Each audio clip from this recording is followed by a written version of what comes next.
Only then did I realize that the barrage comments I saw during my life were all written by the fake heiress. Lily. My mom had stomach issues, but the barrage told me to bring her iced cola. My dad gave me a black card, but the barrage told me to refuse it. My brother loved cats, but the barrage told me to give him a dog. I believed everything it said. I blindly followed those comments and caused everyone around me to hate me. Overwhelmed with despair and depression, I jumped into the river. When I opened my eyes again, I had been reborn. I returned to the day I first saw those barrage comments. That day, I had just finished exercising. The supporting female character, Ava, planned to bring an iced cola, her mother's favorite, to her mom. Her mom would undoubtedly adore this sweet gesture from her biological daughter. Meanwhile, Lily, the fake heiress, stood nearby with an expectant look on her face, eager to watch me embarrass myself. This time, I decided to give Lily a taste of her own medicine. Lily was the fake heiress.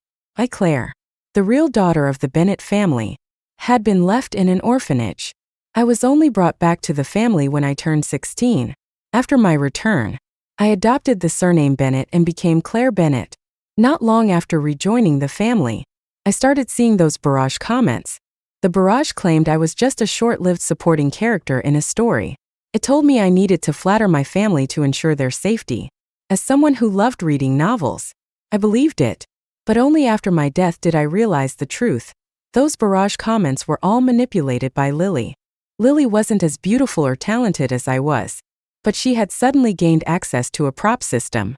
Instead of choosing tools that required effort or hard work, she selected one that could steal my life. A barrage screen that turned my family against me. Step by step, she used it to push me toward death. The river water was icy cold. Drowning was agonizing, but the chill and hatred in my heart were far worse. When I opened my eyes again, I had been reborn, back to the day I first saw the barrage. This time, I could also see Lily's conversation with her system. The system said, "Host, are you sure you want Claire to give her mom iced cola?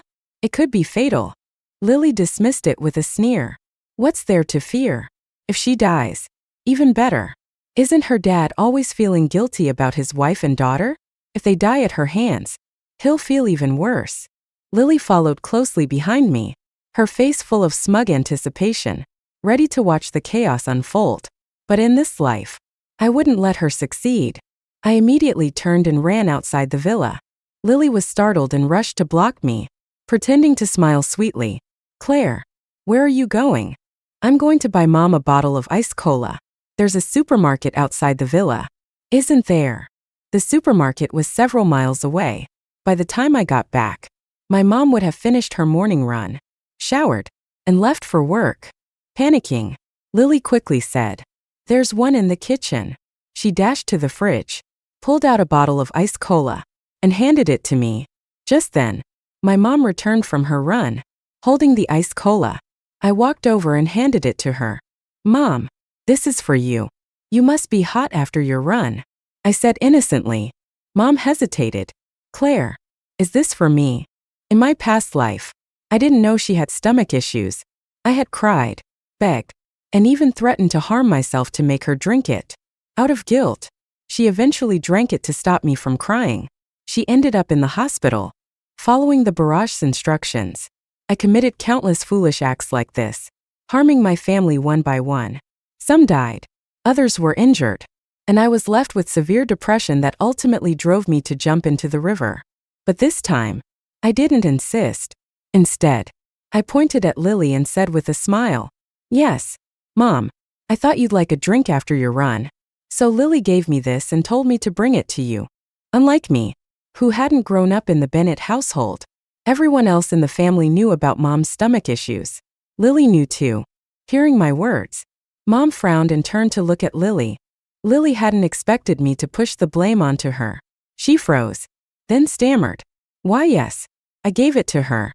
But her explanation only made her look guiltier. I didn't know about Mom's condition, but Lily clearly did. Her actions now seemed deliberate and malicious. Mom didn't say another word to Lily. She gently took my hand and said, "Claire, I can't drink cold or carbonated beverages because of my stomach. But thank you for being so thoughtful. I love you." I quickly took back the iced cola. I'm sorry. Mom.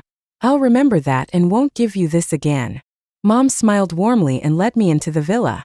Lily was fuming with anger. The barrage screen lit up again. Supporting character. You must make Linda drink this cola. If not, you'll die. Your whole family will die. You idiot. Claire Bennett. I could tell Lily was fuming. You really don't want to live, do you? She spat angrily. I kept my expression cold and pretended I hadn't heard her. That moment, I noticed her system reporting to her. Target of the barrage comments is not hated. Task failed. Host's favorability with the target's mother has dropped by 10 points. Host's wish to gain biological parents wealthier than Claire's was unsuccessful. So that's how it worked. Lily could make wishes to her system, but only if she could manipulate me or my family. No wonder in my previous life, after I caused my mom to end up in the hospital and distanced myself out of guilt, a wealthier couple suddenly appeared, claiming to be Lily's biological parents. Gritting her teeth, Lily caught up to us, eager to repair the damage to her relationship with my mom. I'm so sorry, Aunt Linda. I really just forgot for a moment. I didn't mean it. But my mom didn't even acknowledge her. She casually slid her free hand into her jogging pants pocket rather than let Lily hold it. Lily's face darkened, her frustration barely concealed. Later that evening, my parents handed me an admission letter from Kane Academy.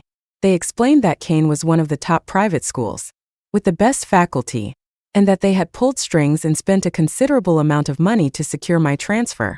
The barrage screen lit up again. Supporting character. Don't accept the admission letter. Don't go to Kane Academy. That's not a place for someone as unrefined as you, who grew up in a rural area. You'll be crushed there. Your grades will tank. And you'll embarrass your parents, leading them to kick you out of the Bennett family. Just go to Fulton High School instead. It's nearby. And your grades will make you the top student there. Kane Academy has too much bullying. It's safer to stay close to home. In my previous life, I had attended a small rural school before returning to the Bennett family. I loved studying and had always ranked in the top 3 of my class. Back then, I was confident in my academic ability, but the barrage shattered my self-esteem. Already insecure about my appearance, behavior, and social skills, I began to doubt even my intellect. I ended up refusing the offer to Kane Academy, no matter how much my parents tried to persuade me. Instead, I stubbornly chose Fulton High, just as the barrage advised. As the barrage had predicted, I became the top student at Fulton, but the reality was grim. Almost no one beyond the second rank could pass their exams. The students at Fulton were mostly wealthy slackers, attending only to buy time and, eventually, a high school diploma. Teachers in my class changed every month, treating Fulton as a stepping stone before moving to better schools. True, the school was close to home, so I didn't encounter bullies on the way there. But inside the school, it was a nightmare. Male and female bullies ran rampant. On my first day, I was harassed in the classroom. They kicked over my desk, spilled porridge on the floor, and demanded I lick it up. When I refused, they dragged me to the restroom, stripped off my clothes, and stuck degrading labels on me like dumb hick and cheap whore. They recorded videos and threatened to release them online if I told my parents or teachers. I suffered humiliation and pain in silence. But in this life, I refused to repeat those mistakes. I accepted the admission letter to Kane Academy and looked at my mom with gratitude. Thank you, Mom. I'll study hard. Lily's face stiffened, her shock evident. She panicked and blurted out, Claire, Kane is full of elites. What if you can't keep up? Struggling with your studies wouldn't be good for you. Her words made my parents turn to me. I answered firmly, I'll try my best. If I can't keep up, I'll take extra lessons. Lily opened her mouth to say more, but this time my mom cut her off. Her tone sharp. Claire is determined, and that's what matters. Just because you struggled at Kane doesn't mean she will. Her grades are quite good. It was true. Lily's grades had always been mediocre, even in my past life. My parents had spent a fortune to get her into Kane. My dad chimed in. Exactly. No need for negativity. Lily, Claire hasn't even started yet. Don't discourage her like this again. Lily didn't dare respond and instead turned inward, furiously calling out to her system. What's going on? Why isn't Claire reacting? What kind of broken barrage screen did you give me? Why can't she see the comments anymore? The system replied calmly. Impossible. I can see them. So she must be able to as well. Lily sighed in relief. Good. As long as she sees them.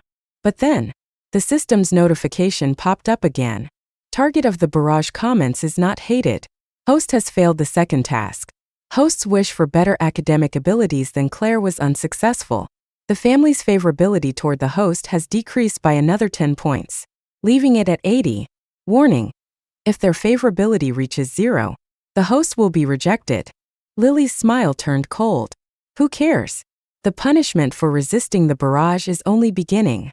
When Claire starts to see her skin rot, her eyes go blind, her ears lose hearing, her legs break, and her body deteriorate completely, she'll have no choice but to obey. Without her, I'll be the only beloved daughter of the Bennett family again. I stopped scratching at my itchy stomach. From the moment I resisted the barrage, my body had been plagued by an unbearable itch. Punishment, no doubt. But now I understood. As long as my family's favorability toward Lily kept decreasing, she would eventually be rejected. Good. I'd remember this. Soon, I'd give her an even grander performance. My older brother, Jason Bennett, was in his senior year of high school, busy with his studies. He lived in a house my parents had bought near Kane Academy, coming home only on weekends or holidays. For his birthday, the barrage lit up again. What could a wealthy heir possibly need? The supporting character wouldn't know what to give. Don't be fooled by Jason's aloof demeanor. He actually loves puppies. In my past life, I didn't think twice about the suggestion. I remembered it carefully and decided to surprise him. On his birthday night, I hid a puppy in his bed, hoping to delight him. Instead, the surprise turned into a disaster. Jason was so startled that he fainted on the spot. It was only later that I found out the real reason behind Jason's fear of dogs. When he was a child, a dog had bitten off part of his toe, leaving him hospitalized for months. That traumatic experience became his deepest fear. Big dogs, small dogs, he didn't want to see any of them. In my previous life, Jason, who was already a man of few words, barely spoke to me again after that incident. He looked aloof on the surface, but he was soft-hearted and surprisingly sweet once you got to know him. He also had a reputation for being unbeatable in fights. I'd heard that even the bullies at Kane Academy didn't dare mess with him. This time, I decided to give Jason a cream-colored ragdoll kitten, a soft, adorable little creature that could melt anyone's heart. It was a far cry from the puppy the barrage had suggested. Surprisingly, Lily didn't throw a tantrum about it.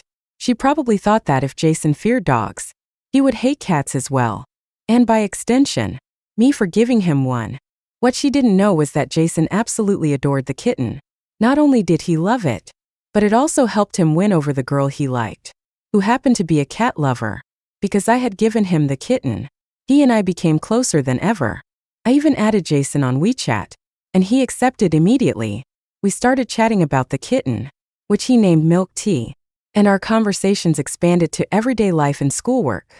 This time, when I called him brother, he didn't frown or act annoyed.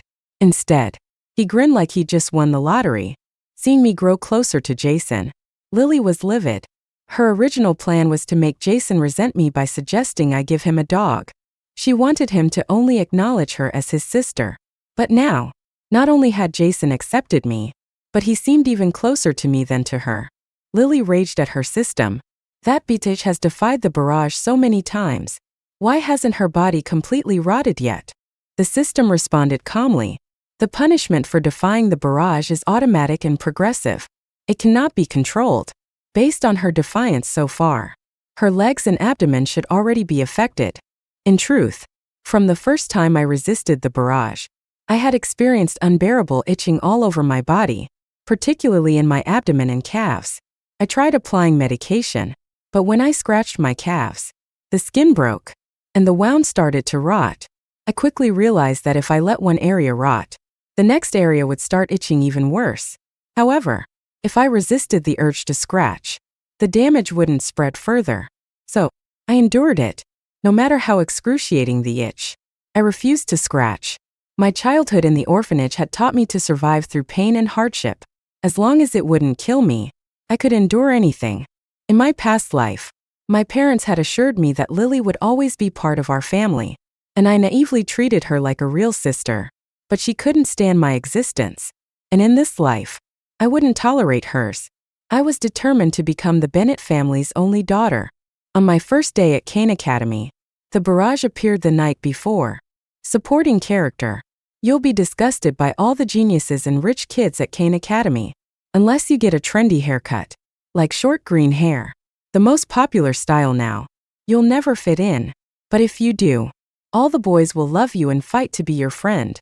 In my past life, the barrage had suggested dyeing my hair yellow to avoid bullying.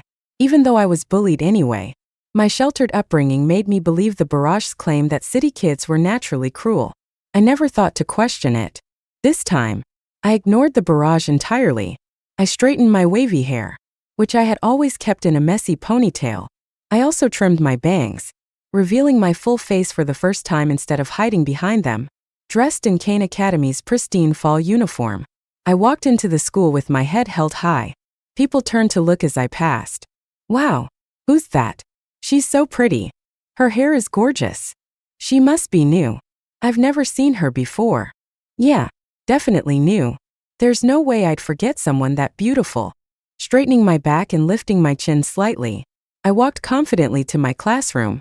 Inside, I quickly realized that I had been placed in the same class as Lily. She hadn't expected the new pretty girl everyone was talking about to be me. Surrounded by a group of boys and girls, she was handing out chocolates her dad had brought back from an overseas trip. When I entered, the entire room turned to look at me, letting out gasps of surprise.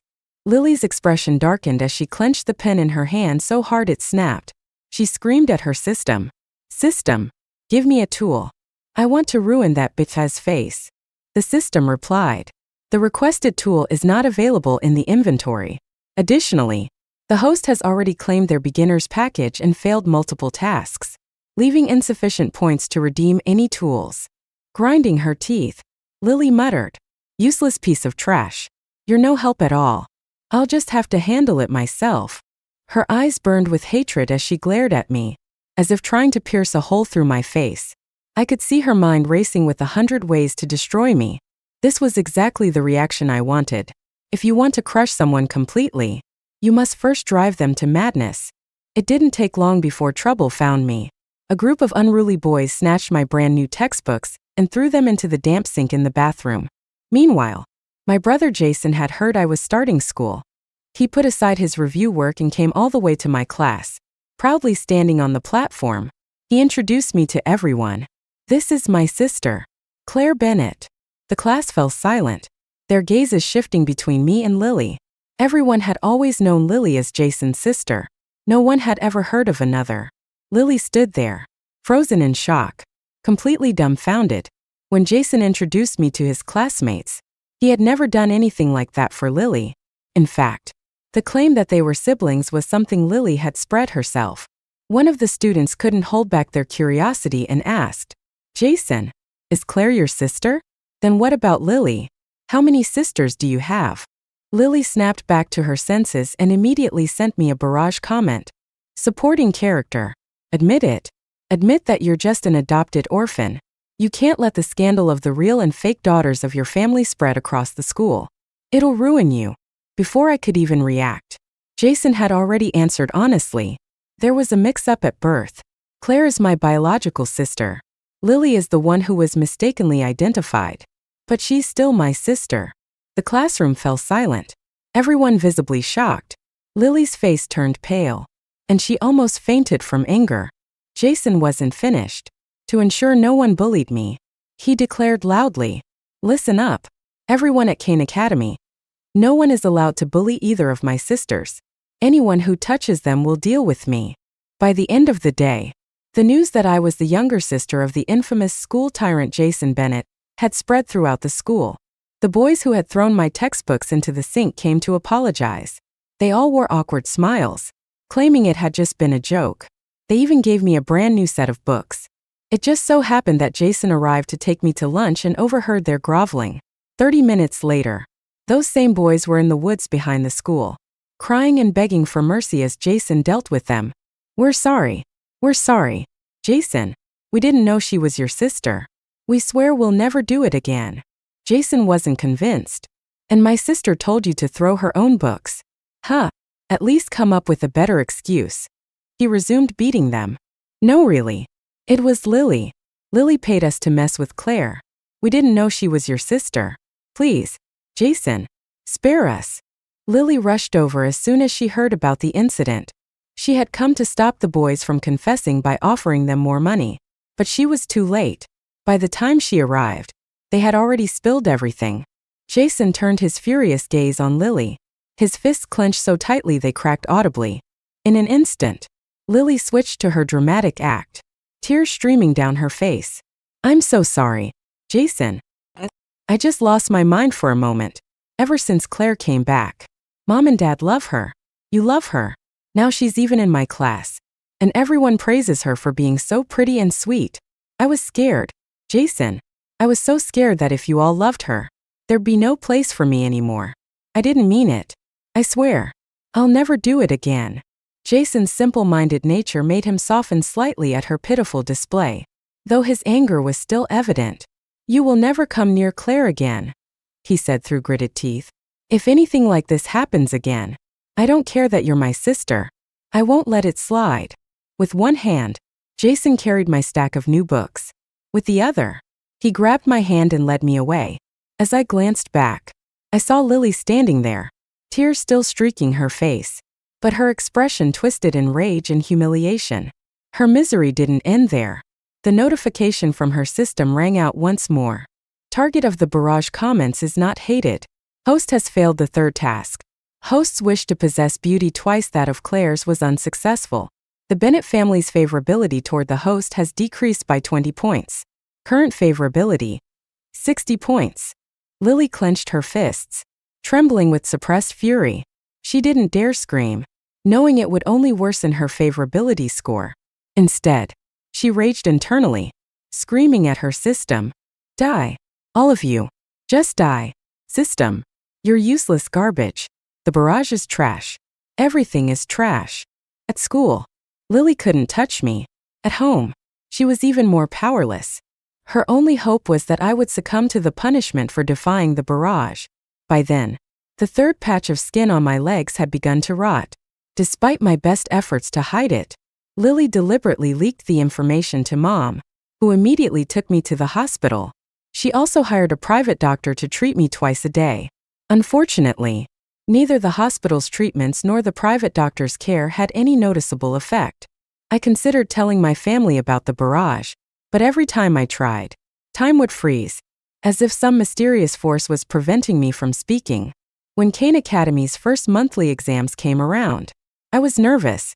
I worried I might not keep up, especially since the teachers at Kane were leagues ahead of the ones I'd had at Fulton or in my small town school.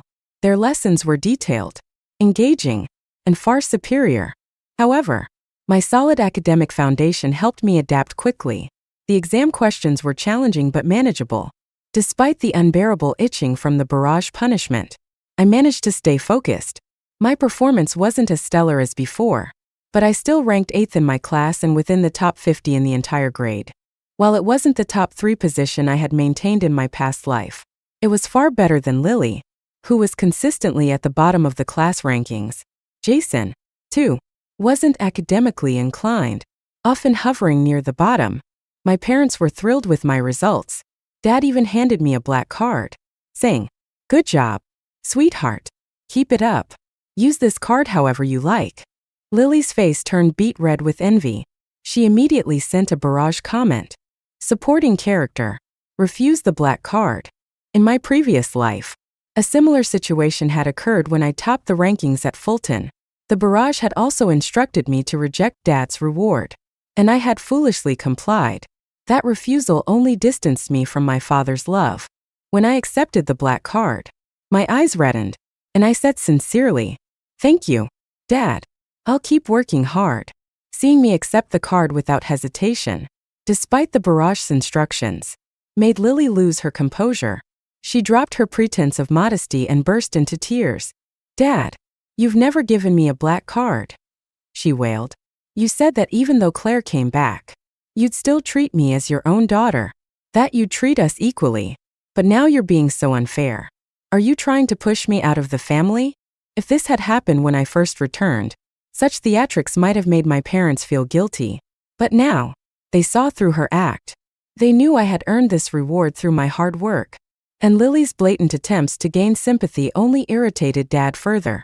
Kane Academy has high standards, Dad said sternly. Claire came from a school with far fewer resources and still managed to achieve these results. It shows how much effort she's put in. If you want the same reward, show the same attitude and ability. Next time, if you score as well as Claire, I'll give you a black card too.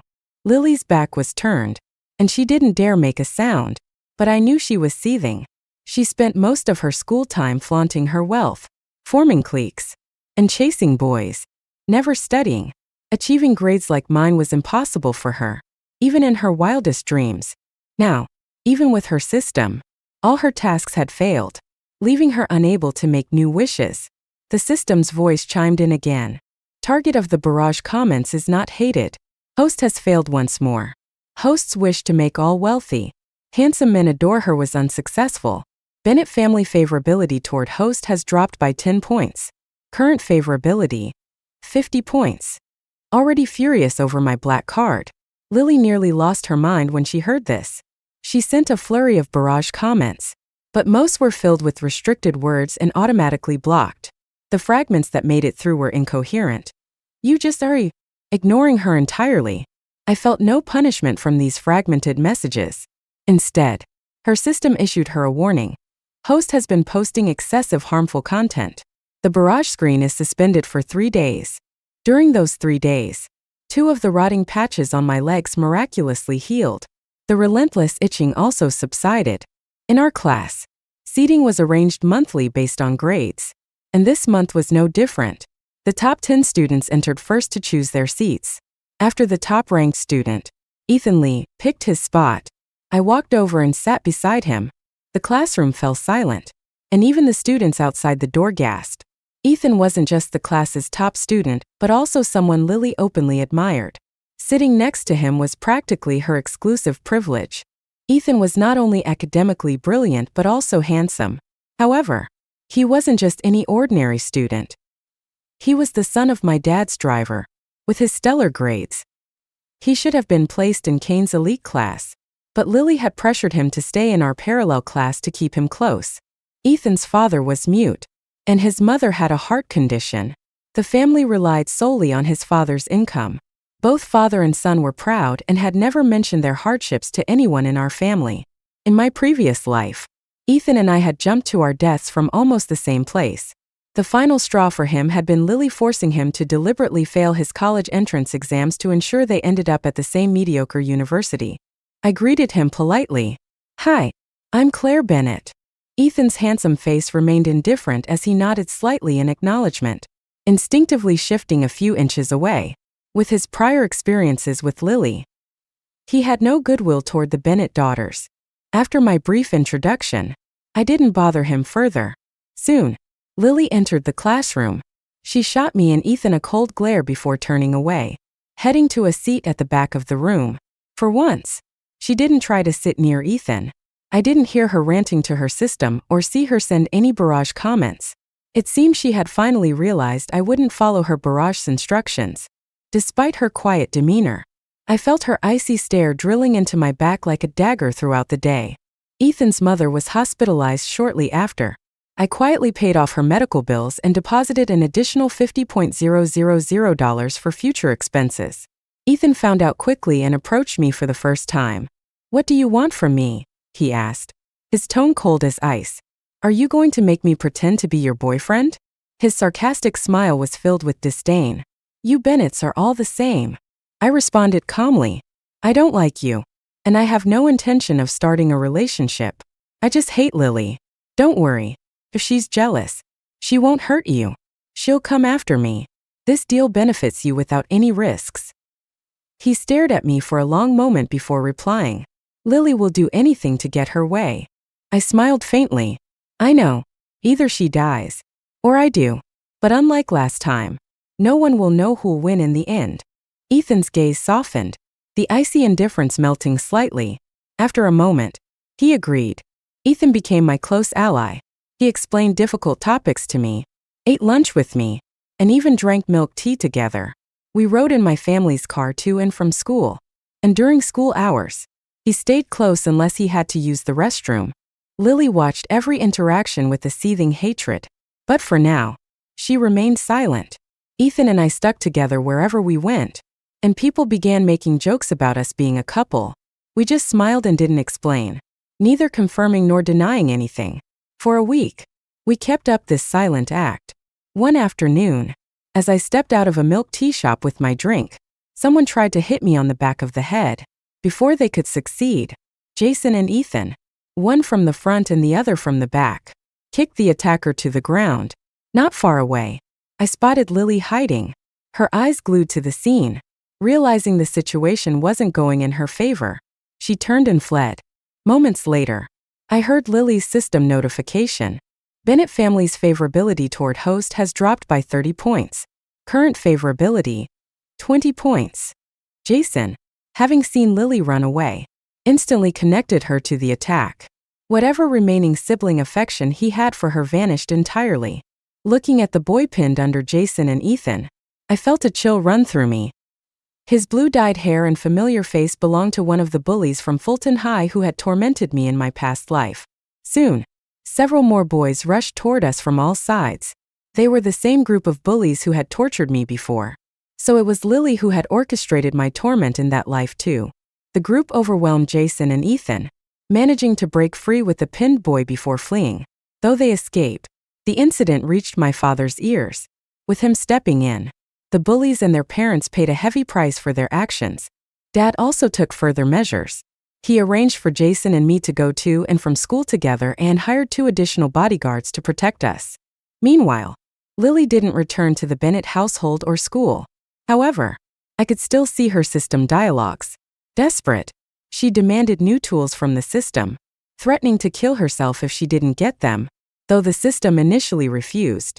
Her persistent tantrums finally earned her a green path privilege, the ability to change the barrage target. She immediately applied to switch the target from me to Jason. Quietly, I gathered all the ointments I'd used to treat my rotting skin and gave them to Jason. Hang in there, Jason, I told him. You can handle this, right? Jason looked utterly confused but nodded. As soon as the target switched to Jason, the rotting wounds on my legs healed entirely, leaving smooth, unblemished skin. Meanwhile, Lily sent her first barrage comment targeting Jason. Get Claire to jump off a building, or you'll die. Your whole family will die. Right after posting, Lily manically wished. After Claire's death, I want her face, her body, all her parents love. I want everything that belongs to her. Her hatred for me ran so deep that even after changing targets, she couldn't let go of her vendetta. Jason, upon seeing the barrage, blinked in disbelief. What the hell? Am I hallucinating? No way in hell would I tell my sister to kill herself. However, Jason wasn't as resilient as I was. Within a day, his legs were covered in multiple oozing, rotting wounds from scratching at the unbearable itch. I couldn't bear to watch, so I gave him more bandages and treated his wounds myself, tears streaming down my face as I worked. Hang in there, Jason, I said, holding back sobs. Jason clung to me, crying like a child. It hurts so much, Claire, but I love you more. God, this hurts like hell. I swear I'm dying. Unable to watch him suffer any longer, I ran to our parents and, for the first time, successfully explained everything about the barrage screen. This time didn't freeze. Now that I was no longer the target, the restrictions on me had lifted. I told them how Jason's rotting wounds were caused by Lily and her system. I also revealed that the wounds I had suffered earlier had been her doing as well. Seeing my now perfectly healed skin as evidence, my parents were stunned into silence before their faces filled with anger and heartbreak. Whatever love they had left for Lily, the daughter they had raised for 16 years, was erased by Jason's horrifying condition. Simultaneously, Lily's system began issuing a countdown warning.